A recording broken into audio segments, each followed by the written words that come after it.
That night, Donny wore his wolf suit and made mischief of one kind and another. His mother called him Wild Thing, and Donny said, I eat you up. So he was sent to bed without eating anything. That very night in Donny's room, a forest grew and grew until his ceiling hung with vines and the walls became the world all around. And an ocean tumbled by with a private boat for Donny. And he sailed through night and day and in and out of weeks and almost over a year to where the wild things are. And when he came to the place where the wild things are, they roared their terrible roars and gnashed their terrible teeth and rolled their terrible eyes and showed their terrible claws. Till Max said, Be still!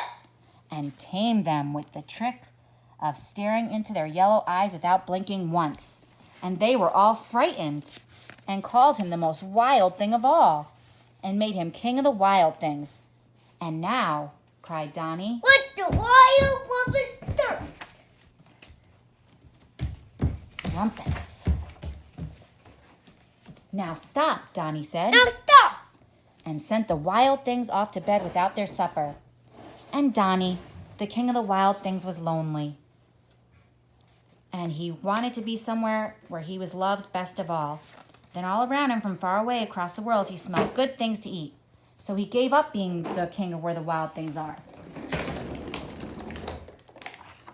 But the wild things cried, Oh, please don't go. We'll eat you up. We love you so. And Donny said, No.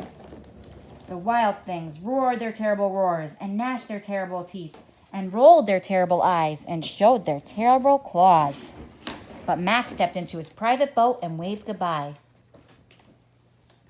and sailed back over a year and in and out of weeks and through a day and into the night of his very own room where he found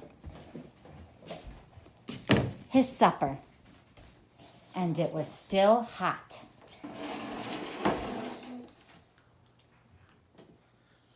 The end.